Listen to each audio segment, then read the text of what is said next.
Olá, boa tarde, boas festas. Hoje é dia 27 de dezembro de 2024. Seja bem-vindo, seja bem-vinda a mais um Jornal de Maricá especial de fim de ano.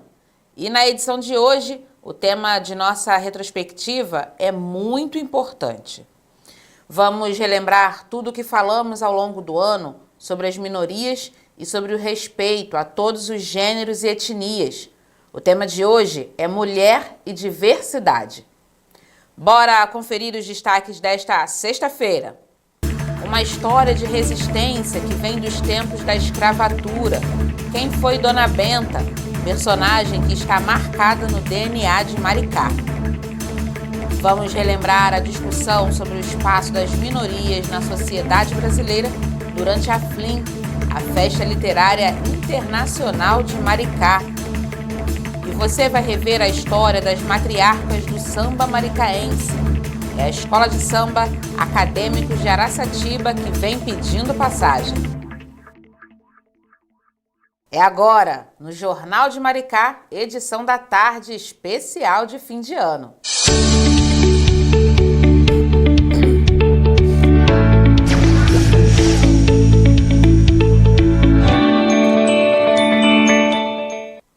A gente abre o jornal de hoje com uma matéria especial sobre uma escola de samba que vem ajudando a preservar tradições culturais de longa data aqui em Maricá. O Grêmio Recreativo Escola de Samba Acadêmicos do Araçatiba é reduto raiz de resistência negra com igualdade de gênero e muito samba no pé. É uma escola que reconhece a importância da mulher negra, uma escola das matriarcas do samba. Olá, TV Maricá! Hoje vamos contar uma história para vocês muito especial do samba enredo da Acadêmicos de Araçatiba, que promete ser uma verdadeira celebração do saber e do poder feminino para o Carnaval de 2025. Fundada no dia 29 de dezembro de 1999 por Dona Neuza Rangel, a Acadêmicos de Araçatiba completa 25 anos no final deste ano. E é a partir dessa história de liderança e dedicação que o samba enredo foi construído. Dona Neuza foi a fundadora da escola e é carinhosamente lembrada como a Garça Encantada. Sua visão e trabalho transformaram a comunidade de Araçatiba e sua trajetória simboliza até hoje a resiliência e a força feminina. O enredo da Acadêmicos do Araçatiba esse ano é Cunhã Baletés Gueledés. Um enredo que fala da força, da ancestralidade, da mulher negra, indígena, periférica. Um enredo que vai trazer muitas referências dessa força feminina que traz as conquistas de mulheres da cidade e da comunidade Brasil. A gente começa o enredo falando da Dona Neuza, do Risca-Faca, que conseguiu título de posse para as pessoas da comunidade. É uma mulher super representativa dentro de Maricá e com ela a gente traz outras referências políticas, referências de mulheres que fizeram a diferença na nossa sociedade e nas nossas comunidades. A gente também traz a comunidade do Carindé, com Maria Carolina de Jesus, tantas outras escritoras, a Marcha das Mulheres Negras, a Marcha das Mulheres Indígenas, a Marcha das Margaridas. É um enredo que vai exaltar a força e a potência feminina. E a gente não pode deixar também de falar da Dona Rosa, do Risca-Faca, que traz também essa questão da cultura periférica como essa referência das mulheres africanas, indígenas, que vão nortear todo esse enredo, trazendo várias mulheres potentes. E essas mulheres somos nós, eu, você, as mulheres da comunidade do Acadêmicos de Araçatiba. Somos todas nós que estamos ali representadas nesse samba enredo lindo que vai passear por toda essa diversidade. E você pode falar para a gente o significado desse nome? Esse nome ele traz a força da mulher, É um nome afro-indígena que vai trazer essa representatividade dessa força feminina, em todas as suas esferas, tanto no social quanto na própria essência da natureza, e aquilo que a gente carrega de ancestralidade. Meu nome é Celi Cristina, sou assistente social e muito feliz de estar integrando a equipe do Acadêmicos de Araçatiba. como diretora de inclusão de mulheres, né? Falar de mulher é falar de mim, falar de você. E a nossa Acadêmico de Araçatiba vem com esse enredo, empoderando, mostrando quem são as mulheres pretas da nossa cidade de Maricá, né? E aproveitando isso, a gente dentro do enredo, a gente vai estar falando da Marcha das Mulheres Negras, que é um marco no Brasil, que será a 10ª Marcha das Mulheres, que são falar de mulheres pretas. A marcha acontece sempre em Copacabana e as pessoas querem saber por que Copacabana. Porque Copacabana é o local que concentra mais mulheres pretas como empregadas domésticas na Avenida Atlântica, aonde acontece a nossa marcha. E nós, Acadêmicos de Araçatiba, vamos trazer isso para o nosso enredo, tá? A Marcha das Mulheres Negras. Me chamo Thaisa Baiomi, tenho 30 anos. Estou a Iabá da bateria da Acadêmicos de Araçatiba. E ser passista para mim vai além de sambar, né? A gente se entrega de dentro para fora, é a gente reafirmar nossas raízes, é saber nosso local como mulher preta, continuar cultivando a nossa cultura e, além do mais, tirar os estereótipos que foram colocados a nós, né? Assim como chamam mulatas do samba, eu gosto muito de reafirmar que nós não somos mulatas, né? Somos mulheres negras, pretas que sambam, cultivam a nossa cultura, mantêm o símbolo de resistência. E estar à frente da bateria da Acadêmicos de Araçatiba, para mim, tem um significado muito grande, porque estar num enredo que fala sobre mulheres pretas, sobre resiliência, sobre força, descreve muito da minha vida, sabe? Como uma mulher preta, uma mulher que é mãe solo, e estar nesse local de protagonismo, que por muito tempo foi me tirado, quando eu era mais nova principalmente, é também militar à frente da bateria, militar mostrando que o samba é cultura, que eu tenho orgulho do que eu faço, tenho orgulho da minha cor e estou realmente muito representada nessa escola. Boa tarde. Meu nome é Jo, né, conhecida por Jo Moura, e esse ano eu recebi o convite, né, do Valdo, que é o nosso presidente da Acadêmicos de Araçatiba, para que eu pudesse incrementar, né, e trazer as fantasias, né? E como eu sou modelador e estilista, então eu recebi com maior honra, maior prazer em poder representar a escola na Avenida. E esse trabalho para mim está assim sendo satisfatório, porque é mais uma representação feminina. Então toda a parte de ateliê, de confecção de fantasias vai ser feita por mim e coordenados. Então o nosso objetivo é esse, botar a mulherada para trabalhar, para prestigiar, para poder ensinar e mostrar que a força da Araçatiba não é só na cozinha, né? Mas a gente pode mostrar isso através de fantasias e alegorias e adereços. Uma escola de samba sem fantasia, ela não ganha o carnaval.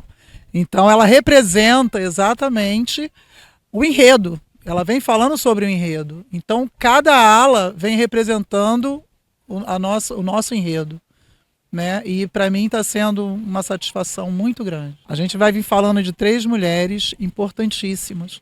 Então, na Avenida, a gente tem que mostrar isso para o público, porque é um teatro na Avenida. E, além de ser um teatro, é uma representação que a gente tem que saber representar muito bem. Porque tem a parte indígenas, tem a parte afro, né? E tem a fundadora da escola. Então a gente vai atrás das origens. E isso tudo é representado através, né, de alas, alegorias. Como eu falei, então uma história contada na Avenida e de boa forma e bem representada. Oi, gente!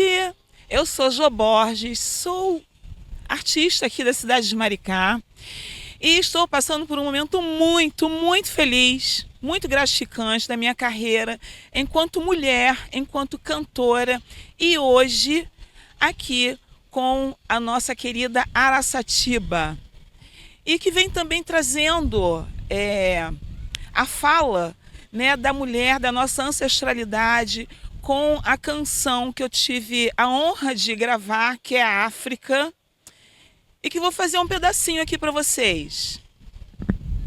Ela diz assim, ó: Tenho orgulho da minha raça, tenho orgulho da minha cor.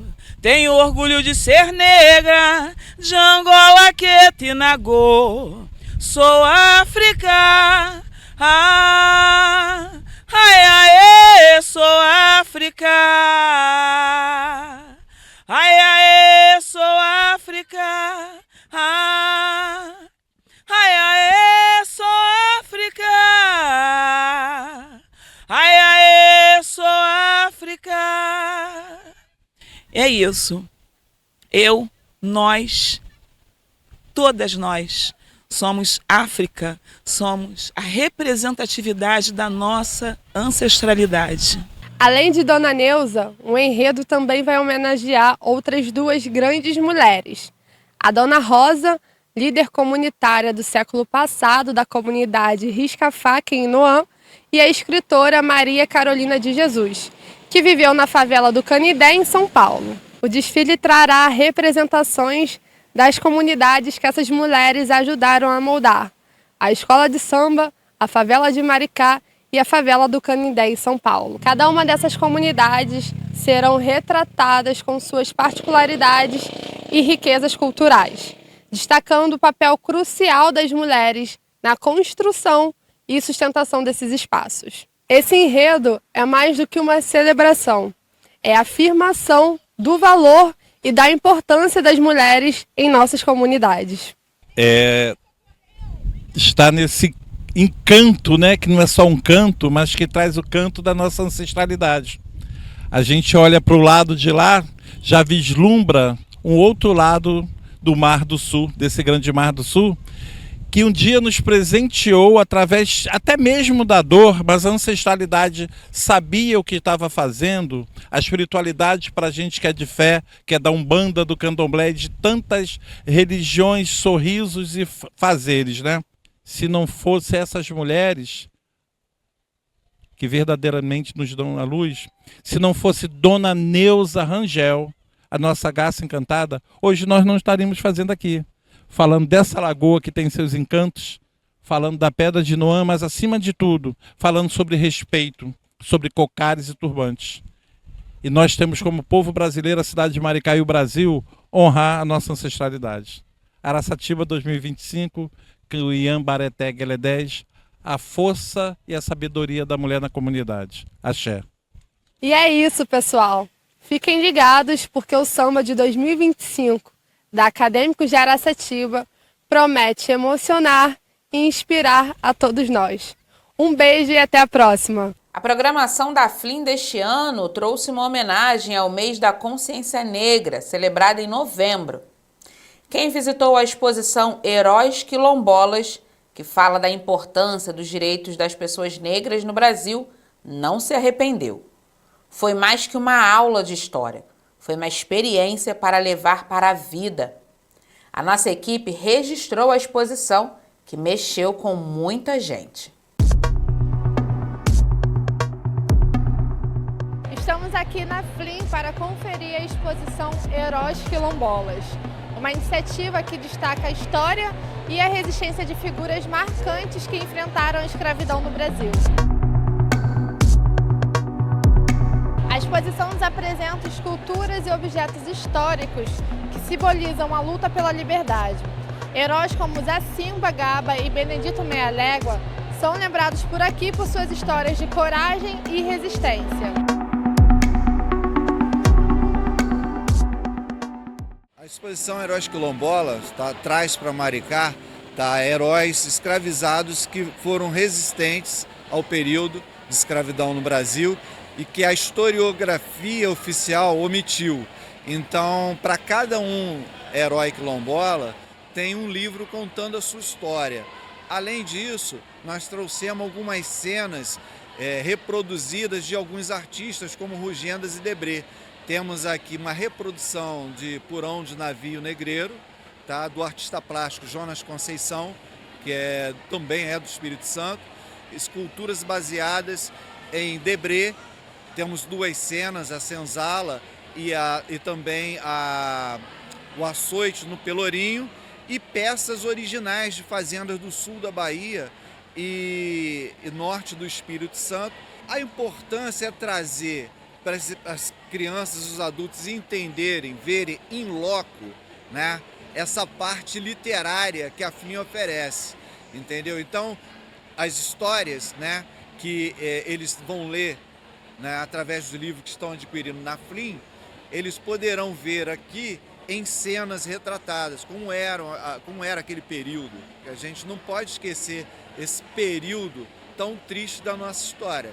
O que a gente está tentando fazer, né, é mostrar como foi para que não se esqueça. É uma discussão que é necessária, né, discutirmos a respeito disso. Para entender a experiência dos visitantes, vou conversar agora com uma família que está conhecendo a exposição. Vamos ouvir o que eles estão achando desse mergulho na nossa história. Muito lindo de ver as obras, artistas incríveis. Lindo, lindo demais, gente. O que eu vi aqui é muito importante para todos nós, não só para os adultos, mas também para nós adolescentes. Eu estudo na escola SESI e, por exemplo, lá eles contam muito, eles valorizam muito a história das pessoas africanas, dos negros, mas às vezes não tudo é contado, não dá tempo de contar tudo sobre a história. Então eu acho que é muito importante, todos nós viemos aqui conhecer um pouco mais, porque às vezes a história deles muitas vezes é apagada assim, e muitas vezes as pessoas não conhecem. E também para quebrar um pouco essa relação do racismo, que as pessoas acham, né, por exemplo, muitas pessoas não têm essa visão que essas pessoas foram importantes para a gente e são preconceituosas. Então foi muito importante para todos nós juntos ver isso, porque foi um momento familiar e que a gente conheceu um pouco sobre a história do Brasil. Acho muito importante isso para todo mundo, para todos nós. Você sabe que engraçado, eu tô com 53 anos, nunca, é até esquisito falar isso, né, vergonhoso. Mas eu nunca tive uma exposição tão rica assim, nunca tinha ido, sério. Você vê a história do seu passado, vê a história do lugar, a história dos escravos, entendeu? Isso é muito interessante. Porque é a história do Brasil, enfim, a história do Brasil viva, entendeu? O que aconteceu atrás, e muitas coisas ainda acontecem até hoje. Só que a gente releva muita coisa, passa a mão em cima de muita coisa, mas algumas coisas que aconteceram no passado ainda acontecem até hoje com certeza. E ainda tem gente que fala sobre cor ainda hoje, fala sobre pele, isso não existe. Isso acabou, porque você vê que os caras sofreram tanto, a gente era para ter vergonha disso, de ter racismo, entendeu? Você vê que você estudou isso, agora sua filha também está estudando e você está revivendo os dois juntos. Isso não tem preço, pô. Eu fico perguntando a ela, tá vendo aí que você já estudou isso aqui? Já viu isso aqui? Já estudou isso aqui? Você já passou isso? Isso não tem preço, pô. Você estudou há 20 anos atrás, hoje sua filha está estudando e você pode ver na prática e falar, você já estudou isso, já estudou aquilo?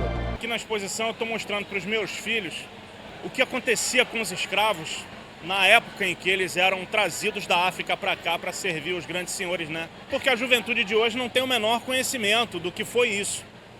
Para eles, foi só uma época, foi só uma passagem. Mas não foi, foram anos, né? Anos de sofrimento, anos de luta, anos de fuga. Respeita a nossa história, mais respeito com a minha história, de todas as cores e origens. Nós, mulheres, conseguimos transformar a nossa história. Muitas dificuldades, mas também vitórias. Tantos olhares, tantas críticas, ainda assim, conseguimos seguir firmes e estamos mudando a nossa história, fazendo a nossa própria trajetória. Então, meu irmão, mais respeito com a nossa história.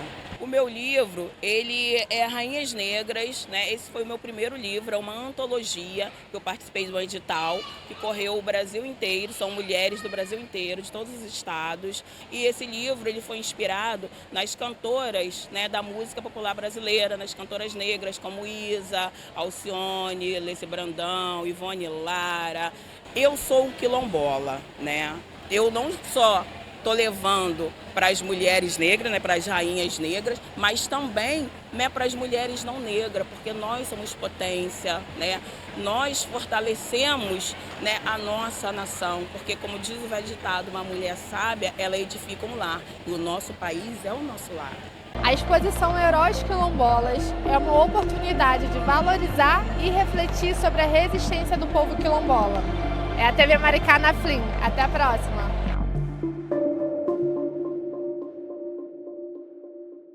A escritora cubana Teresa Cárdenas, que é ativista pelos direitos das pessoas negras, também esteve na FLIM. Ela concedeu uma entrevista exclusiva para o Jornal de Maricá, esbanjando carisma e simpatia. E Tereza, como é para você estar aqui na Festa Literária Internacional de Maricá, representando várias outras escritoras negras da América Latina? Bom, estou muito feliz. Não é minha primeira vez em Maricá. Imagina que a primeira vez que eu vim foi com Concepción Evaristo. Foi muito bom vir com ela à sua casa, conhecer o mar de Maricá, né? A gente foi muito lindo. E agora voltei aqui à feira, compartilhar com o público, muito vibrante, muita gente, né? A compartilhar um pouco de minha literatura e de minhas preocupações, né? Através dos livros que eu consigo botar, né? E a retroalimentação com os leitores. Me sinto muito feliz, não estou sozinha. Comigo também estão aqui representando muitas outras autoras negras da América Latina, né? Cubanas, colombianas, costarricenses, puertorriqueñas, né? Mulheres negras valerosas, inteligentes, com uma obra muito valiosa, que eu acho que é importante também que se conheça. Muito feliz porque algumas delas vão a publicar o próximo ano, talvez venham a Maricá, né? O próximo ano vão a publicar em português e é uma festa. Estou feliz porque estou aqui na festa de Maricá, a festa do livro, literatura, de conhecimento, né? Das ideias e da representatividade, que é muito importante. E o que você acha, né, o que pode mudar na vida das pessoas que possam ter mais acesso à literatura, à história de lugares diferentes, a culturas diferentes, a escritas diferentes? O que pode vir agregar para quem está tendo esse acesso aqui na Festa Literária de Maricá? Bom, eu trago meus livros, né, minhas histórias de Cuba. Eu acho que é importante, né? Uma vez alguém falou que se você quer deixar de ser, digamos, individualista ou somente pensar em si mesmo, né? Você só tem que abrir os olhos e mirar em redor, né? Você vai ver tanta gente diferente, diversa, e isso é importante. Isso também pode ser uma cura para o racismo, né? Conhecer outras culturas, conhecer outras pessoas, né? E eu acho isso, né? A comunicação com outros, esse compartilhar com as demais pessoas, ver que no fundo somos todos os mesmos, né? Ainda bem com diferentes culturas, religiões e demais. Em isso está a diversidade dos seres humanos, né? Em ser diferentes. E o que a gente pode esperar do papo que vai ter daqui a pouco com você aqui na tenda do Papo Flim? Bom, imagina, o tema é a memória. Eu atravessado esse tema com meus livros desde o início, né? E eu acho que vai ser muito bom. Não sei se dará tempo, né? Porque são 3 autores e é muito importante, muito intenso, né, esse tema, e todos vamos a querer falar um pouco mais. Pero acho isso, né? É importante falar da memória, como cheguei através da memória, como a memória me ensinou a mim minha própria identidade. Eu estava falando há pouco que a literatura me traz a minha própria identidade, né? Eu comecei a escrever e a olhar desde dentro hacia fora, né? Era como mirar-me num espelho, né? Meus olhos, minha boca, né? Que outros falavam que era feia, que outros falavam que meu cabelo não era um cabelo bonito, né? E eu sofri tanto, né? De criança. Então, essa é a principal tarefa de meus livros, né? Acompanhar, guiar, né? Dizer que todos somos diferentes e que eu seja desta maneira não quer dizer que seja feia, sino que é minha beleza, né? E que deve ser respeitada. Estou muito feliz de estar aqui, que eu sou muito fã, eu me identifico muito com a sua escrita, me vejo em cada palavra que você até disse aqui. A literatura, ela me ajudou a ser quem eu sou. Eu venho de uma favela que é dita como muito violenta, né? E é justamente esse público que tem mais dificuldade de chegar à literatura, porque acaba sendo um pouco distante da realidade do corre, é caro. E eu gostaria de saber se você tem uma mensagem para falar com essas pessoas que não têm acesso, mas que possam se sentir inspiradas. Bom, de fato, no Rio, estou há algum tempo morando lá. Tive a oportunidade de participar em um encontro também literário na Maré, né? O motorista não quis entrar comigo, mas nós vamos falar com a gente. Então foi muito lindo, né? Porque estavam crianças, as crianças são o futuro, né? Então estavam falando como foram meus inícios na literatura, como são as famílias negras na Cuba, como são aqui no Brasil, como para mim de criança o livro foi a literatura foi uma porta, né, que se abria a outro mundo, né? E foi um mundo em que eu me refugiei para de alguma maneira também fugir, né, de como eu morava, né? Eu morava muito humilde, compartilhávamos um banheiro 8 famílias, porque morava em um lugar que lá em Cuba se chama um solar, né? É um pasillo onde há habitações, em cada habitação uma família. Era muito difícil para mim como criança, o barulho, bom, toda a violência, né? As brigas, né? E esse mundo, esse é o que eu me desarrollei. Eu lembro que havia uma janela no quarto que eu compartilhava com minha mãe, e era uma janela que sempre estava aberta. Essa janela eu via como passavam as nuvens, né? E havia um grande árvore, eu via as ramas do árvore. E además do livro, esse era também, eu acho que era outra porta. Essa janela era uma porta à imaginação, né? Então, eu acho que há que falar com a gente, há que ir.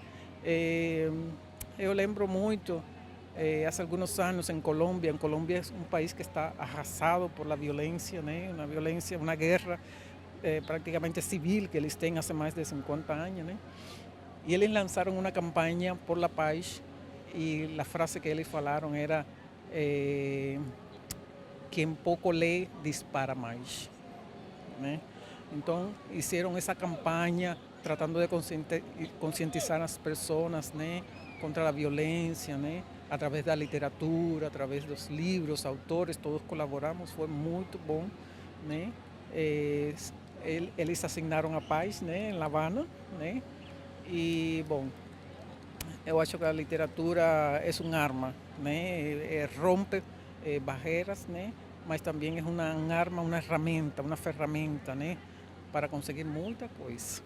Bom, eu acabo de chegar de Flitavira, estive lá em Minas, no povo da cidade natal de Drummond de Andrade, né? Estivemos celebrando por lá 122 aniversário do nascimento dele e foi muito lindo. Me pediram a muitos autores escolher um poema, eu escolhi Privilégio do Mar, porque eu venho também de uma cidade que é al mar, que é La Habana, né? Então, eu não sei se eles entenderam, eu li em espanhol, não sei se eles entenderam, foi muito bom. Ali foi um encontro com os leitores, estava cheio, estava lotado, né? Mas eu sempre agradeço muito essa relação, essa de amizade, de irmandade com outros autores. Jefferson Tenório, quem me conhece, Jefferson Tenório, né? Concepción Evaristo estava lá, né? Estava Eliana Alves, estava Madu Acosta. Madu Costa é uma autora também de Minas. Havia muitos outros autores, né? Internacionais, né? Eu acho que vai estar comigo aqui Walter, que é um autor de Portugal. E bom, foi maravilhoso compartilhar com eles. Muito feliz. É hora do intervalo. Daqui a pouco a gente volta. Até já. Alô? Eu quero denunciar um caso de violência. Mesmo em silêncio, você ainda pode denunciar. Basta clicar. Conheça a nova ferramenta da Prefeitura de Maricá para ajudar no enfrentamento à violência contra a mulher. Com ela protegida, vítimas ou testemunhas podem denunciar violência doméstica e extrafamiliar, acompanhar o status das denúncias e conectar-se com órgãos de segurança. Faça parte dessa rede de proteção. Denuncie. Ela protegida. Conectados para proteger as mulheres. A Escola de Samba União de Maricá também marcou presença na FLIM.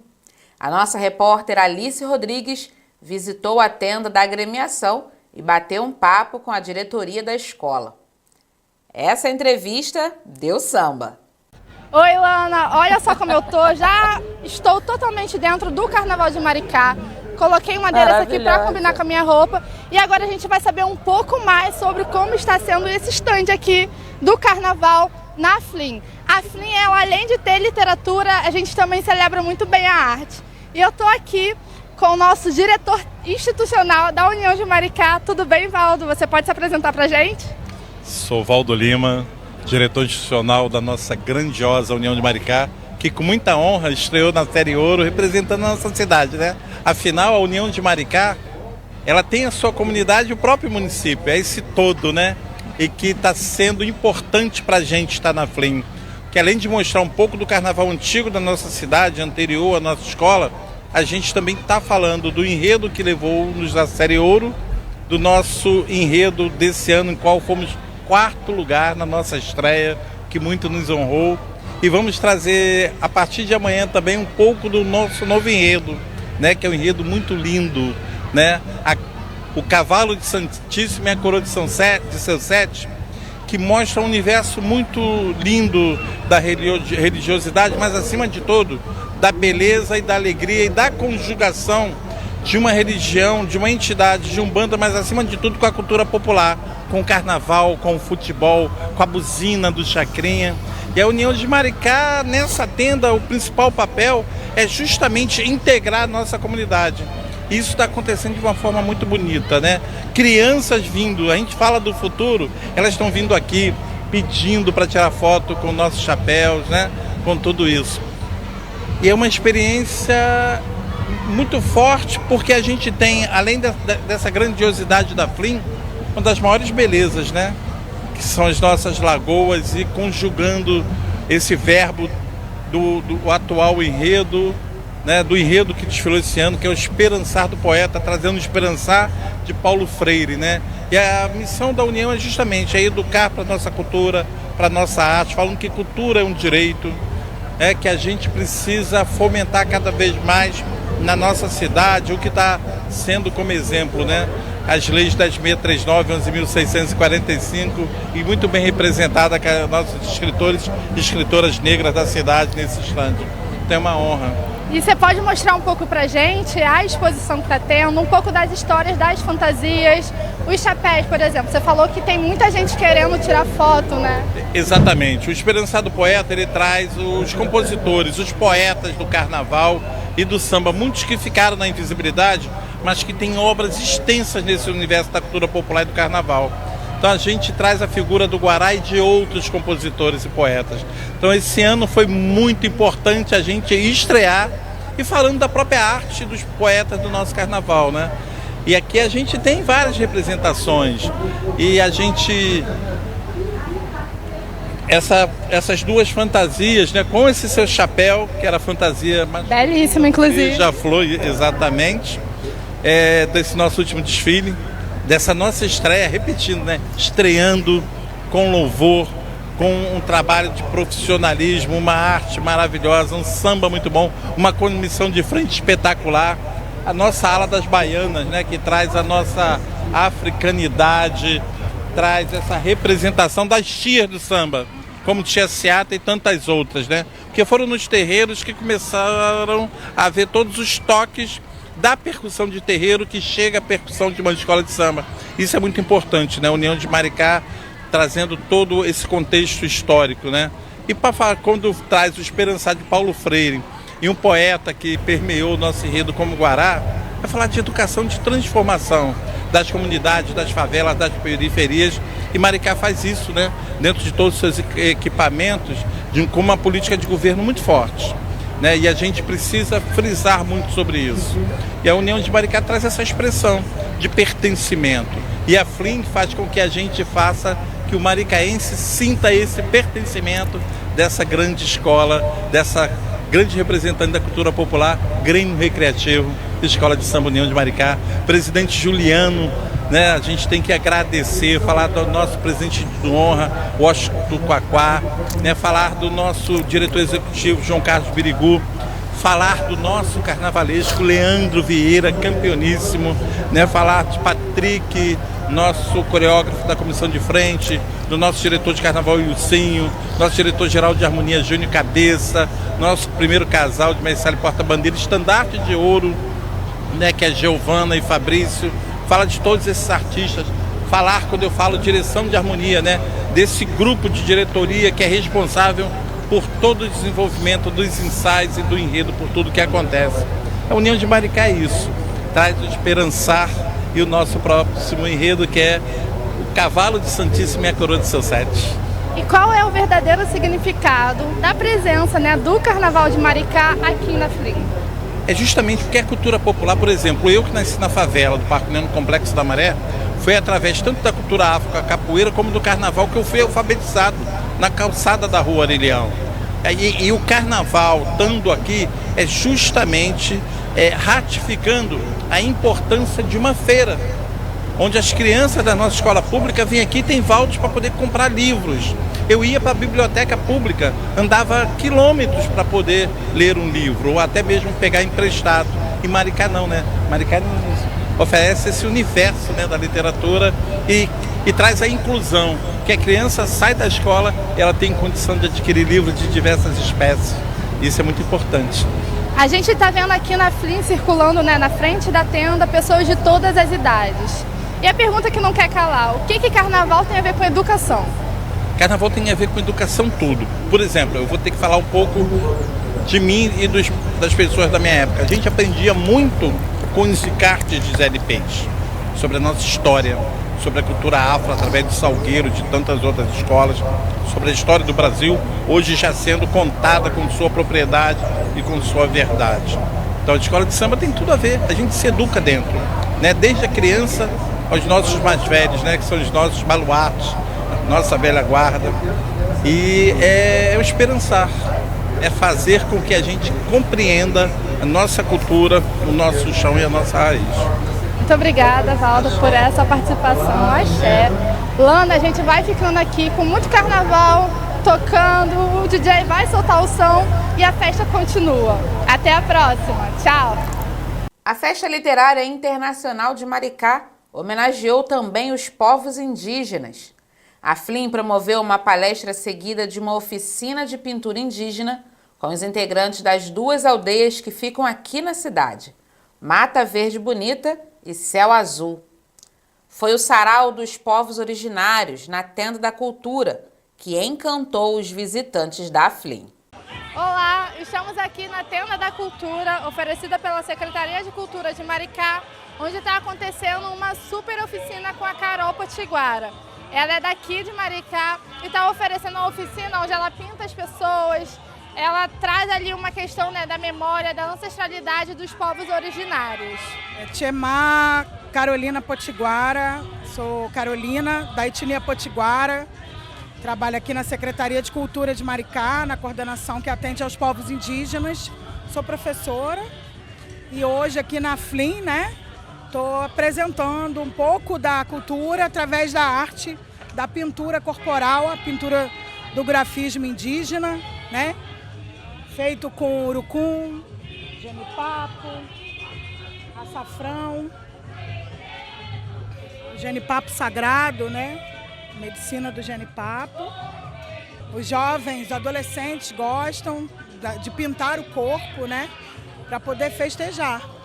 E quão importante é para você estar colocando a sua arte, que carrega muita história, ancestralidade, em plena festa literária?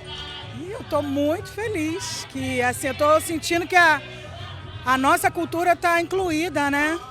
Está incluída, né, nesse território multicultural, de várias vozes, né? De várias línguas aqui, né? E a nossa cultura indígena está podendo estar presente num espaço como esse, um espaço público. E o que significa essas pinturas? Tem um significado especial? Tem, elas são muito especiais, né?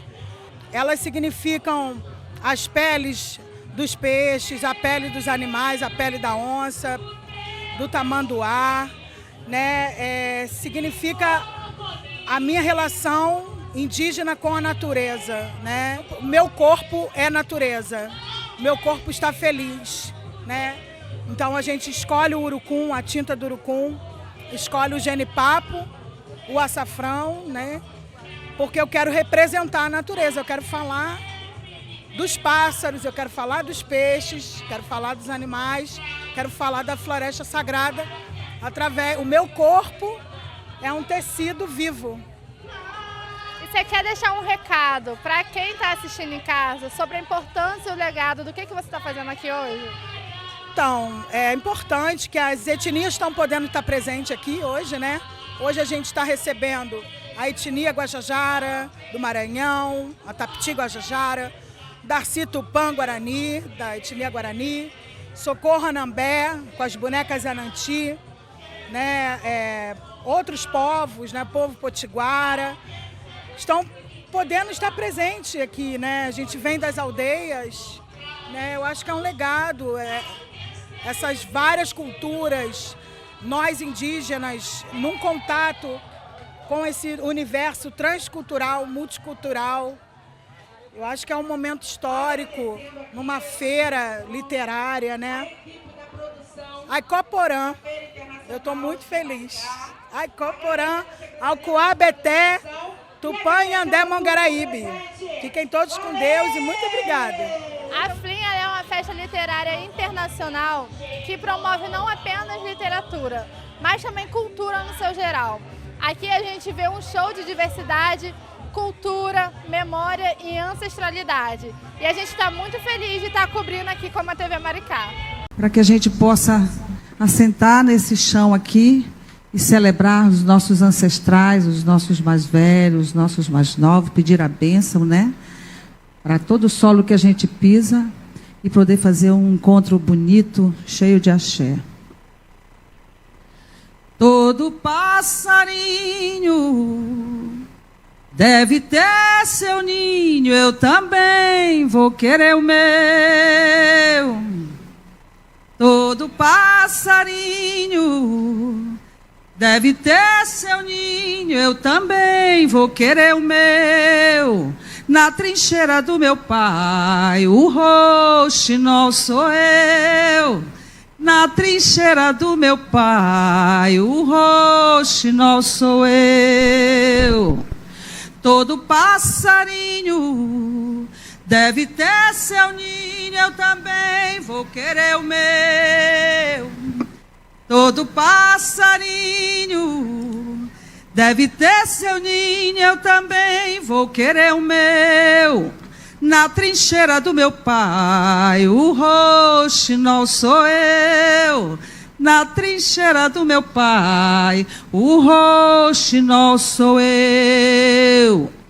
O meu mestre, rei dos mestres, chegou. O meu mestre, rei dos mestres, chegou. E nesse salão entrou. E nesse salão entrou. Vem chegando e vem saudando todo o povo. Vem chegando e vem saudando todo o povo. Meu mestre, rei dos mestres, já raiou. O meu mestre, rei dos mestres, já chegou. Salve os mestres, mestres da nossa cultura. Salve os nossos ancestrais. Eu chamo ao palco a querida Eliane Potiguara. Com vocês, Sinara Rúbia Ferreira, Antônio Carlos Costa. Bom, minha gente, a conversa promete para mim, para vocês, para todos nós, sobre esse assunto tão fundamental que são as nossas raízes ancestrais, né?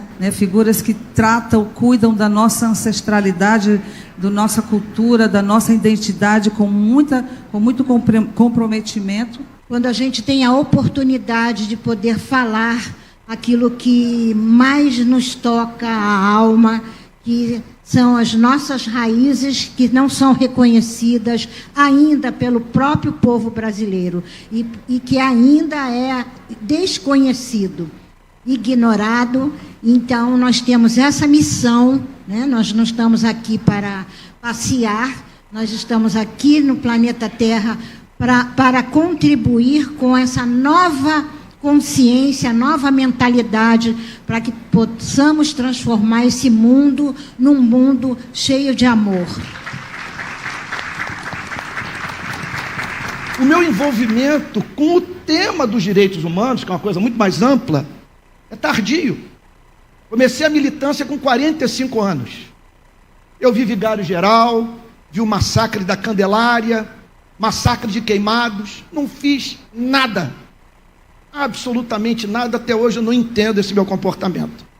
Aí falei, vou para a favela, onde o massacre está ocorrendo, porque 80% dos homicídios na região metropolitana do Rio de Janeiro ocorrem em favela. Fui para lá. E lá eu aprendi a me tornar simpático à causa dessas amigas. Porque no sistema prisional eu vi que o sistema prisional tem cor. Os que morrem são muito parecidos. Na sua classe social, na cor da sua pele. E por isso eu estou aqui para aprender com vocês, a fim de saber como, juntamente com vocês, erguer a voz em favor desse povo que historicamente tem sido ignorado por defensores de ideologias opostas e que, contudo, num ponto falham, de permitir que esse massacre ocorra nas nossas comunidades. E é momento de a nossa geração lutar para entregar para a próxima um país no qual não seja mais traço da cultura nacional o desrespeito pela vida humana. E vocês me perdoem de falar dessa forma tão passional, mas para mim é evidente que é traço da cultura brasileira o desrespeito à vida humana. Então eu estou falando de uma luta que começa nos porões, né? Na verdade começa em África, lá com as resistências múltiplas da captura, com povos, né, que vieram para cá, que estavam inseridos em sociedades extremamente complexas, sociedades ativas e potentes. Estou falando de pessoas que tinham habilidades artísticas, culturais, filosóficas, inclusive tecnológicas, todas as áreas do conhecimento de produção da vida. Não é à toa que eles vieram para cá para poder construir esse país. Já gosto de pontuar também que eu sou herdeira, né, de uma ancestralidade que não contribuiu para a história desse país, não. A gente é agente protagonista. A mão de obra negra está presente em todas as áreas do conhecimento de produção da vida. A gente só não aprendeu isso, só não nos ensinaram isso. Faz parte desse racismo estrutural, que é institucionalizado, que atua nas nossas mentalidades que ainda precisam ser decolonizadas ou descolonizadas. E os intelectuais negros, né, ativistas da atualidade, têm dito uma coisa, que é para a gente ficar, que eu encerro esse meu período de fala com essa, né? O futuro é ancestral. Bravo! E nós ainda estamos numa luta ferrenha por esse direito à terra, porque recentemente, coisa de 3, 4 anos atrás, foi instituído o marco temporal. O que é o marco temporal? O marco temporal é um projeto de lei que não reconhece as terras indígenas antes de 1988. Isso é surreal. É surreal. Como não reconhecer as terras indígenas se quem estava aqui eram as primeiras nações indígenas, como diz Ovid Mercredi, um líder do Canadá, cuja organização se chama The First Nations, as primeiras nações. Então, que absurdo é esse de não reconhecer as terras indígenas e o nosso povo e a nossa ancestralidade antes de 1988. É ridículo. Quem escreveu esse projeto não tem noção do que é, do significado de cidadania. Assim como também a questão do povo afrodescendente, que também reconhece na Constituição do povo brasileiro o que vem da sua originalidade. Então, tudo isso, para nós, é um grande desafio. Nós estamos aqui para lutar mesmo. Nós vamos morrer com os braços erguidos, sabe? Dizendo, eu resisto, porque a nossa missão, enquanto indígenas, é a nossa luta pela nossa terra, pelo nosso povo, pela nossa família. E tudo isso tem sido desafios para nós. Muito obrigada. A nova literatura afro, que fala das questões ligadas à cor da pele na sociedade brasileira, com narrativas criadas do ponto de vista das pessoas negras, tem tudo para ganhar mais protagonismo no mercado editorial brasileiro. E a literatura afro foi um dos assuntos da entrevista com as autoras maricaenses Sandra Gurgel e Vanessa Almeida, que participaram da FLIM. Vamos rever agora. Sandra, Vanessa, muito obrigada pela participação de vocês no Jornal de Maricá de hoje, nesse Esquenta FLIM. E queria começar perguntando para vocês qual que é a expectativa para a 9ª edição da FLIM aí, em mais uma participação na carreira de vocês. A expectativa é muito grande, né? Que assim, o pouco de programação que já está soltando, a gente fala assim, eu quero estar com esse autor, como é que eu vou estar para tantos dias, né? A sensação aqui dava vontade de ser feriado em todos os lugares, para que nós pudéssemos chegar pela manhã e só ir embora à tarde, né? Assim, enquanto perspectiva, né, de escritor e tal, é de que os meus livros possam conectar com as pessoas, né? Que possa ter de novo esse abraço. Eu vou estar lá na Proverbo, né? Que é a nossa editora. Uhum. E aí, assim, por exemplo, o aroma de café, as pessoas que chegarem vão ter um café para tomar. Maravilha! Nos dias que eu vou estar lá fazendo o autógrafo, né? E mais que isso, é um momento de encontro, onde a gente encontra as pessoas, onde a gente... meu olhar realmente é mais para as escritoras negras, né? Eu acho que é isso mesmo. Que essa literatura para a mulher, embora escrevêssemos há mais tempo, a gente está descobrindo agora quem eram as escritoras negras ao longo da nossa história. Então, o meu olhar de valorização é por causa disso mesmo, né? Uhum. É o momento que a gente vai encontrando e é o momento que a gente também pega aquele livro, que a gente compra aqueles livros queridos, amados, que a gente está esperando que chegue na FLIM, né? Uhum. A gente tem aquela lista deliciosa, assim, das nossas buscas literárias.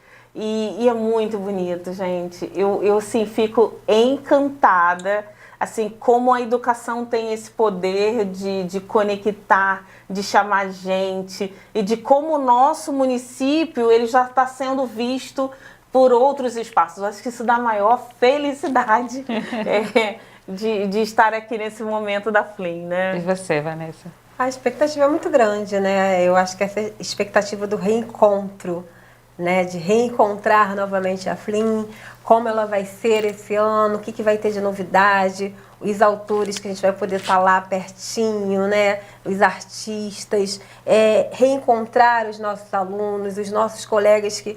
É engraçado, mas tem pessoas que a gente só reencontra, que trabalham aqui na rede junto com a gente, alunos que são nossos ex-alunos e que a gente só reencontra nesses momentos, né? Esse lançamento do livro, como vai ser recebido, quais são as primeiras impressões. O livro que eu vou lançar, por exemplo, o Caderno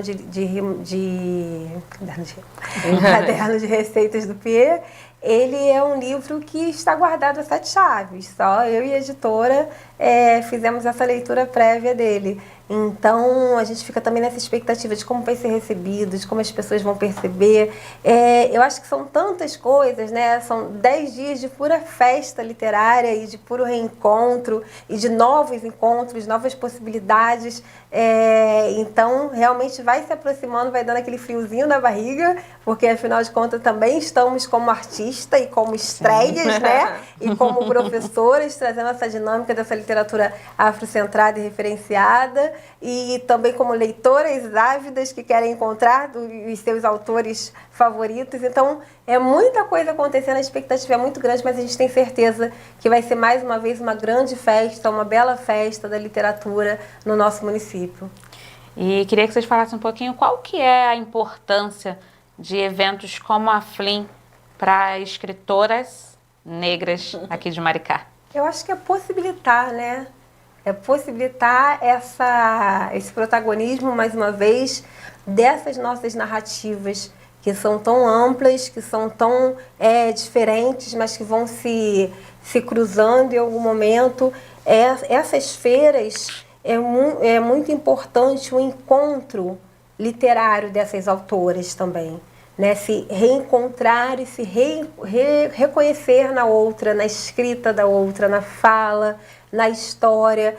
A gente vai fazendo um aquilombamento dentro da feira, né? Acho que ano passado foi muito bacana que a gente conseguiu reunir, né, um grupo bom de escritoras negras e cantar, se juntar para poder fazer algo ainda mais significativo do ponto de vista de uma fortalecendo a escrita, a narrativa, acolhendo a outra, e da cidade de Maricá também conseguir contemplar ali naquele momento, olha, as escritoras da cidade, olha essas potências que a cidade tem, olha quantos livros nós temos aqui de escritoras que produzem na nossa cidade, que fazem parte da nossa cidade.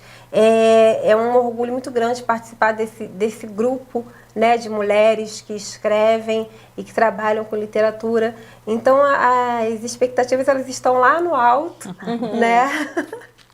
E, assim, sempre sendo superadas, porque iremos também encontrar escritoras de fora que vêm para a nossa cidade, que a gente admira tanto e que troca com tanto carinho, né?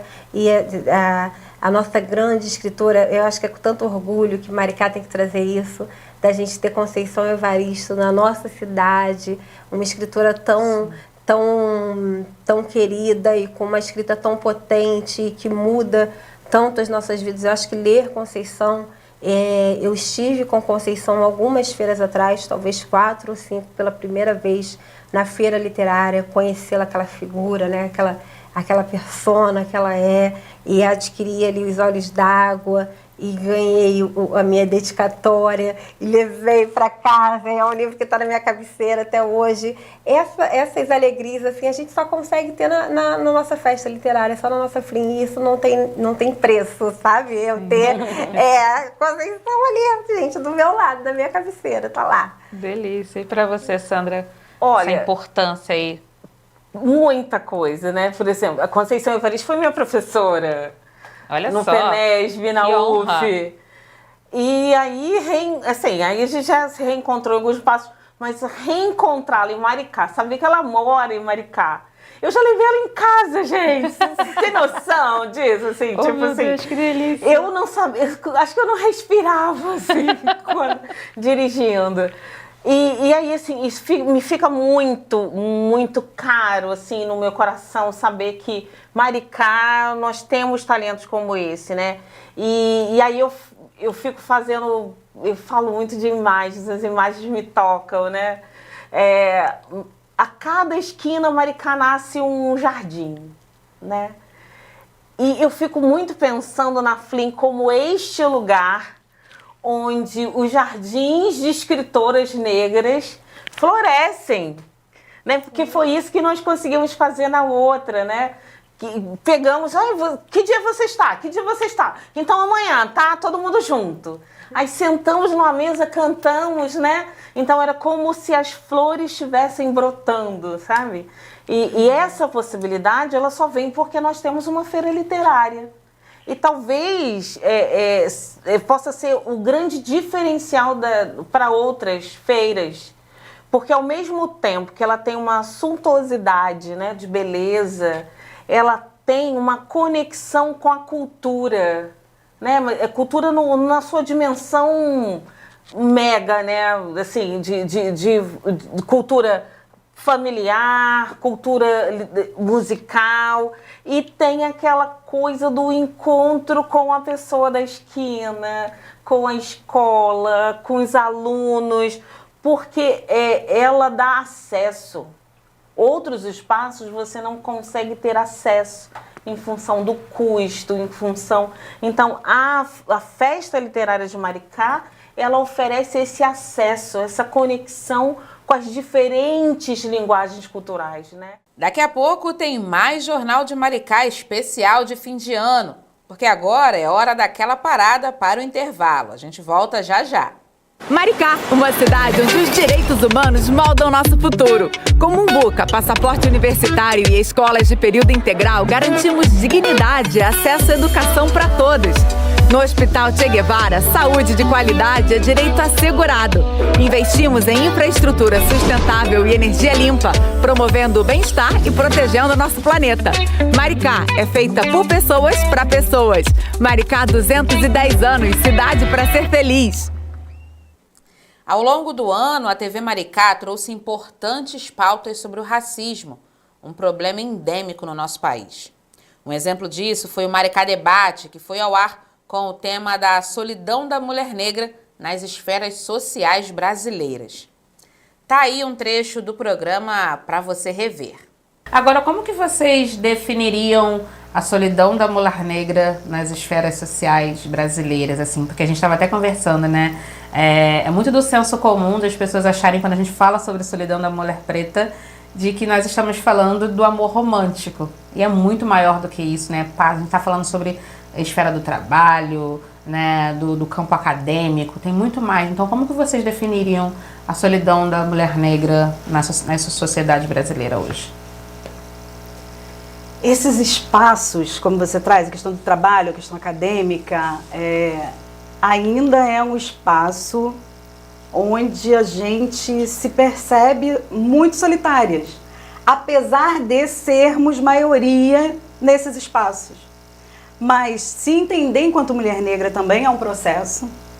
Sim. Então ter aquela cumplicidade para a gente conversar, para a gente debater os temas de forma a contribuir com o crescimento da quantidade de mulheres negras naquele espaço e também mulheres negras que se entendam enquanto mulheres negras. Sim. Eu, por exemplo, na minha formação acadêmica, nos formamos 2 mulheres negras numa turma enorme, né? E a outra menina, ela tinha mais um aspecto indígena. Uhum. Né? A pele mais escura, inclusive, do que a minha, mas o cabelo bem liso. Então ela era vista como uma índia. E eu, a única mulher negra, nessa fase foi que eu cortei o meu cabelo, foi nessa fase que eu comecei a me pertencer, apesar de ainda não participar do movimento negro, mas nessa fase eu comecei a me pertencer. Então a gente tem que vir numa trajetória de autoconhecimento, e isso também muitas vezes é solitário. Né? Além de você estar nesses espaços, buscando uma vida acadêmica, buscando uma vida profissional, você ainda tem que se entender nesse espaço. E às vezes é muito solitário estar nesses espaços ainda, infelizmente. Ainda mais sendo maioria, que nós somos. Exatamente. A maioria é mulher e a maioria dessas mulheres são negras. Sim. E para você, Cíntia, o que significa a solidão da mulher negra nesses espaços? Acaba que a gente não tem referência de mulheres negras no poder, né? Então isso se torna uma coisa muito difícil, ainda mais a gente que é lá da década de 70, de 80, né? A gente olhava a televisão e a gente não via repórteres negras. A gente não via desenhos que a gente conseguisse se identificar com eles, para que a gente produzisse isso na nossa vida, no nosso dia a dia, né? E isso é muito sério, é algo muito importante que a gente tem que trazer essa educação para dentro da nossa casa. A gente tem que instruir os nossos filhos, a gente tem que se descobrir a cada dia. E isso aconteceu na minha vida quando eu conheci a Luciane. Entende? Meu cabelo já é famosa aqui. Cabelo de progressiva, cabelo alisado e sem saber em que grupo você faz parte, e quem você é, o seu conhecimento, né, de pertencimento, aonde eu tô, o que eu sou, qual é a minha cor, né? E daí começa a desconstruir tudo aquilo que foi construído erradamente diante de uma sociedade racista, né? E você começa a aprender que o seu cabelo não é duro, o seu cabelo é um cabelo ondulado, o seu cabelo é um cabelo crespo. A sua cor é o seu pertencimento, da sua raiz, da sua etnia, da sua família, né? E a gente começa a desvendar esse olhar e daí eu começo a introduzir isso dentro da minha casa, né? Meu marido negro, eu parda e meus filhos negros. Então eu começo a ensinar isso principalmente às minhas filhas, né? Que ainda quando pequenas sofreram racismo na escola e antes eu não tinha esse olhar desvendado, porque acho que quando você não é apresentado aquilo que você realmente é, os seus olhos estão vendados, né?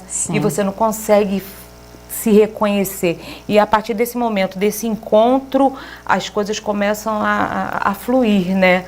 E é dolorido. É algo dolorido, não é fácil. Né? Esses dias eu cheguei numa festa, estava com a minha mãe olhou para mim, porque muitos anos de cabelo alisado, ela olhou para mim e falou assim, mas seu cabelo tá estranho? Eu falei assim, o que tá estranho aqui, mãe? Não tem nada de estranho aqui, é o meu cabelo que você me deu, que através junto com meu pai lá você me fez, esse aqui é o meu cabelo. Não, mas seu cabelo não era assim não. Eu falei assim, não era, né, mãe? Foram 20 anos de progressiva. Então você desconstruir isso na sua vida é doloroso, né? E a aceitação também é um processo, não é uma coisa de uma hora para outra, né? Porque a gente entra sempre, num processo de negação, né? Como você falou, a gente não tem essas referências, a gente não se vê espelhada em outras mulheres ali na TV, que não seja... E aí tem também, quando a gente fala de novelas, né? Dos papéis ali, né? Da subserviência, né? Estão sempre nesses lugares. Então a gente não se percebe, né, enquanto pessoas potentes. A gente está sempre nesse lugar. Então a gente acaba querendo negar essa existência, né? Então perceber esse lugar, né? Assim como é pra gente começar a se perceber como mulheres negras, mulheres potentes, mulheres profissionais, é de fato aí um processo doloroso, né? Tomar decisões, e às vezes, muitas das vezes, as decisões também são difíceis, né? A decisão de parar de alisar, a decisão de passar a usar o cabelo de um jeito, a decisão de, tipo, não vou mexer no meu nariz, não vou mexer na minha boca, porque eu quero isso pra mim, né? Porque a gente, mesmo já, às vezes, reconhecendo, entendendo, tem um lugar do medo de como a gente acaba sendo julgada. E aí volta o lugar de se sentir solitária, né? E assim, essa questão do cabelo é tão forte para nós que, a Cíntia falando, eu me lembrei de uma vez que eu fui fazer uma entrevista para fazer drenagem linfática numa clínica, né? Ser a profissional que atuava com drenagem linfática, e modéstia à parte, eu sou ótima em drenagem linfática. Adoro, já vamos marcar uma consulta depois de... Não, veja bem, quando eu fiz a minha drenagem na dona da clínica, né, que era o meu teste, e aí no final ela me diz assim, Luciane, sua drenagem é maravilhosa, você é ótima, você pode começar semana que vem. Mas sempre tenho mais. Dá uma alisada nesse cabelo pra passar uma imagem de limpinha. Eu ouvi isso. Ai, gente. E eu sou limpinha, com o meu black. Eu sou limpinha. Sim. E aí eu respondi pra ela, então, meu cabelo, eu não aliso, eu não me vejo de cabelo alisado. Eu nunca alisei o meu cabelo. Na época, o meu cabelo era ainda comprido, até quase a cintura, cacheado. Mas olha como, pra ela, eu era, sim, uma boa profissional, eu sabia, sim, fazer. Mas, se você alisar o cabelo, vai ficar melhor ainda. E o quanto que isso ainda é forte na nossa sociedade. Quando a gente vai nas escolas para palestrar, e hoje a gente vê aquela diversidade de cabelos, sabe? Os nossos jovens se assumindo de trança, de dread, os cachinhos, o blecão. E eu converso muito com eles a respeito do que é pertencimento e do que ainda é imposição. Porque onde isso começa? Onde começa a nossa aceitação? A partir de um momento onde as empresas, as indústrias começam a ser processadas porque as escovas progressivas com formol estavam fazendo cair o cabelo dessas mulheres, causando queimaduras. E aí essas empresas começam a ser processadas. A partir de então, a gente tem um grande arsenal de produto para cabelo cacheado. Verdade. Agora, ó, usa seu cabelo assim. E agora eu ainda vou me dedicar a criar produtos para que você saiba o quão bonito você é com esse cabelo. Mas nesse tempo para cá, eles estão se preparando. Quantas outras escovas progressivas, né, e outros produtos para alisar não criaram. E aí eu falo muito com essa juventude. Se você já sabe quem você é, se você já se pertence, se você já se gosta, ninguém tira mais isso de você. E não importa se eu vou querer alisar o meu cabelo, se eu vou querer usar ele crespo, se eu vou querer usar o blecão, mas que eu possa usar do jeito que eu quiser, que ninguém me imponha mais usar. Sim. Isso que é o importante. Se você quiser alisar o seu cabelo, você é a Cíntia que quis alisar o seu cabelo. Não foi uma sociedade que impôs que o seu cabelo precisa ser liso para que você pareça limpinha. Eu tenho uma, só para nesse lugar aí das experiências, das lembranças, eu tenho uma irmã, assim, né, de consideração, tenho muito amor por ela. Tem uma vivência da filha dela, pequena, né, uma criança, uma menina negra, que entrou pro balé. E a gente fala aí desses espaços que muitas das vezes são extremamente excludentes, né? E a professora teve uma fala extremamente infeliz quando ela diz para essa menina que ela precisa procurar talvez uma outra atividade porque o cabelo dela não está inerente ao balé. Agora veja. E aí aí é isso, a gente está falando sobre experiência, como que essa criança vai crescer, como cresce graças a todas as forças do universo. Hoje ela é uma jovem extremamente empoderada, livre, né, de todos esses preconceitos, mas porque também teve uma mãe que esteve nesse lugar do conhecimento, do aprendizado, que lutou por essa filha. Mas são sempre questões muito difíceis, né? Sempre muito complexo, é sempre tudo muito doloroso, é sempre muito mais trabalhoso pra gente ocupar coisas que deveriam ser extremamente normais, né? A minha filha, hoje ela tem 10 anos, mas ela com 2 aninhos, eu morava em Cordeirinho, e ela foi na padaria com o irmão e voltou. De cara fechada, triste. E a minha filha sempre foi muito expressiva, né, Cíntia? E eu falei, o que foi, filha? A tia da padaria falou que eu só ando descabelada. A minha vontade, sinceramente, era de levantar dali e bater na tia da padaria. Só que eu pensei, quantas tias da padaria a minha filha vai encontrar e eu não vou poder bater. E eu nem vou estar aqui mais para bater. Sim. E aí eu perguntei para ela, filha, você gosta do seu cabelo? Ela, gosto. Eu falei, você gosta do seu cabelo como? Eu gosto assim, mamãe. Eu falei, então é isso. Passou. Depois eu me mudei e certo dia eu sentei para tomar meu café e ela ainda estava dormindo. De repente eu senti ela vindo, eu prendi o meu cabelo, né, e sentei para tomar meu café. Ela veio por trás de mim, tirou o laço e disse o seguinte, não prende não, mamãe. Eu gosto assim, bem descabelada. Ou seja, ela utilizou o que a tia da padaria falou para desmerecê-la. Não tem como não se arrepiar aqui. Já fiquei até emocionada. Ela utilizou isso para me fazer um elogio. E ela só tinha 2 anos. Sim. Sabe? E eu gosto assim, mamãe, bem descabelada. E isso é muito forte. Sim. E hoje a gente tem a oportunidade de deixar os nossos filhos experimentarem isso, né? E é isso, assim, se amanhã ela quiser alisar, se ela quiser cortar, se ela quiser pintar de verde, se ela quiser ficar careca, ela só precisa saber quem é ela. Eu te cortei, amiga, desculpa. Não, cortou não. Você fala...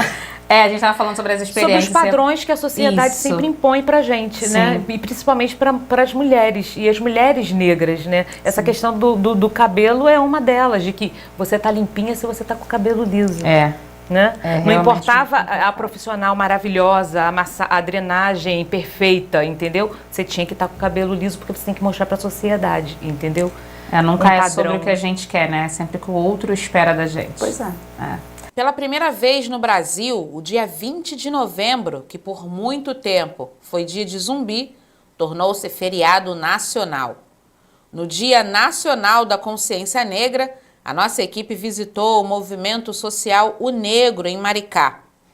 O pessoal da União de Negras e Negros pela Igualdade falou da importância da mobilização constante para esta grande parcela da população brasileira. Nesta semana, comemoramos o Dia da Consciência Negra e o legado de Zumbi dos Palmares. É fundamental que valorizemos a representatividade negra em todos os aspectos da sociedade. Em Maricá, temos vozes poderosas que lutam por igualdade e reconhecimento, refletindo a diversidade de nossa cidade. Vamos celebrar essas histórias e promover a inclusão. Participar da Negro para mim é incrível, é saber o que eu sofri na minha infância e agora eu posso estar lutando e posso estar ensinando para o meu filho também. É maravilhoso. A Negro Maricá, ela está desde 2015, né? Nós fazemos um trabalho de militância, principalmente com foco dentro das escolas, dentro da Lei 10.639. Desde 2017, entendendo uma necessidade da nossa história, nós criamos um projeto que é um braço da Negro chamado Identidade Preta, do qual nós fazemos um trabalho de resgate identitário dentro da nossa história. Falar do 20 de novembro significa a continuidade da nossa luta, da nossa resistência e da nossa persistência. Porque a todo momento as pessoas querem nos diminuir, querem tirar a nossa visibilidade, mas nós continuamos firmes na luta, guerreando por dias melhores, por mais oportunidades para o povo da população negra. 20 de novembro, uma data pesada, né? 20 de novembro, não é só uma data, né? É um símbolo de resistência, o 20 de novembro. É saber do que nossos ancestrais passaram, todos aqueles anos de luta, todo sofrimento, né? É saber que a gente consegue, a gente está lutando até hoje e a gente vai continuar lutando e não vão ser esquecidos. 20 de novembro é isso. Nossa militância é constante, né? Infelizmente, quando chega em novembro, nós somos mais procurados, mas nós vivemos e sobrevivemos os 365 dias do ano e, infelizmente, nos anos atuais, as pessoas se sentem muito à vontade, muito tranquila para praticar o racismo. Então, as pessoas estão adoecendo hoje com o racismo, as crianças estão adoecendo com o racismo, com essas falas preconceituosas, com essa liberdade de o tempo inteiro fazer com que nossa cultura ela seja apagada. Mas nós precisamos entender que esse Brasil ele foi construído pelo povo preto, porque quando nós viemos escravizados de África, foi a nossa cultura que construiu esse Brasil. E mesmo assim, essa branquitude, ela tem a vontade, o desejo, o entendimento o tempo inteiro de fazer com que nossa história se apague, mas nós somos luta, nós somos resistência e a todo tempo nós lutamos contra o racismo. A rica herança cultural negra é um tesouro que devemos celebrar diariamente. Em nossa cidade, Maricá, as manifestações artísticas, a música, a dança e a culinária trazem à tona a força e a resiliência do povo negro. Neste Dia da Consciência Negra, vamos valorizar e apoiar essas expressões que enriquecem ainda mais a nossa identidade coletiva. A luta por reconhecimento e valorização das terras e comunidades negras é uma questão central em Maricá. Ao comemorarmos esta data, lembramos que a territorialidade é um pilar fundamental para a cultura e identidade negra. Que possamos respeitar e proteger os espaços que sustentam nossas tradições e a história da população afrodescendente na região. Neste Dia da Consciência Negra, é hora de refletir sobre o nosso compromisso com a igualdade racial. Em Maricá, temos a oportunidade de criar um futuro mais justo e igualitário. Que cada um de nós se empenhe em ações concretas que promovam a valorização tanto da cultura negra quanto o respeito às suas vozes, fortalecendo ainda mais a nossa comunidade. Maricá é uma cidade rica em histórias, desde a época em que o Brasil ainda era tomado por fazendas que utilizavam mão de obra escravizada. Um exemplo disso é uma mulher que foi tão importante em sua época, no século XIX, que até hoje é lembrada com um busto na praça principal. Conheça a história de Benta Pereira, uma história da resistência e da força da mulher negra e brasileira. Olá, eu estou na fazenda de Itaocaia, onde Benta Pereira viveu no século XVIII. Benta foi uma escrava, líder, corajosa, que ajudou a organizar alguns quilombos, comunidades de escravos fugitivos. A história dela é um exemplo de resistência e coragem. Vamos descobrir? Benta Pereira é lembrada em vários lugares aqui em Maricá. Um exemplo disso é a Rua Benta Pereira, aqui em Itaocaia. Além disso, existe um monumento dedicado a ela na Praça Orlando de Barros Pimentel, no centro da cidade. Durante o mês de novembro, Maricá celebra o mês da consciência negra com uma série de atividades como apresentações de dança, teatrais, música e palestras que relembram o legado e a história de figuras importantes como a de Benta Pereira. Ela era uma escrava aqui da fazenda.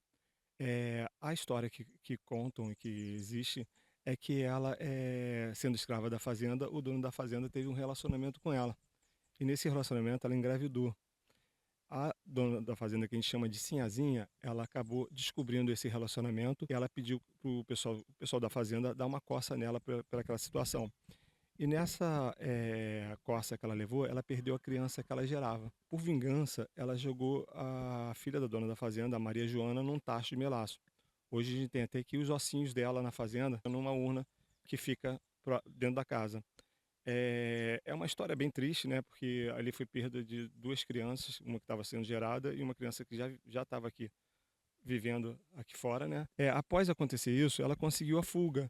Contam, isso aí a gente não tem comprovação, mas contam o dito popular, porque a história é assim, ora ela tem comprovação e ora não tem. Nesse eu não tenho a comprovação disso, mas contam que ela fugiu para um quilombo mais distante, que seria próximo ao Rio Bonito, eu não sei bem dizer aonde que era, mas próximo ao Rio Bonito, e viveu o resto da vida dela. Eles misturam um pouco das histórias, né? Existe uma outra história que aconteceu aqui na fazenda, que foi alguns escravos que fugiam da fazenda e subiam para a pedra e se mantinham lá em cima, como um quilombo mesmo, eles se mantinham na pedra de Itaocaia. E o pessoal juntou as duas histórias, pegou essa história da escrava que subiu e se jogou lá de cima quando ela foi... O dono da fazenda resolveu capturar todos os escravos que estavam lá e trazer para a fazenda punindo, né? Ela não querendo voltar a ser escrava, ela se jogou da pedra. Aí o pessoal acha que a escrava Benta jogou a criança no tacho de melaço, que é uma história que é muito contada aqui, e subiu a pedra e se jogou. Mas não, existe 9 anos de diferença de uma para outra.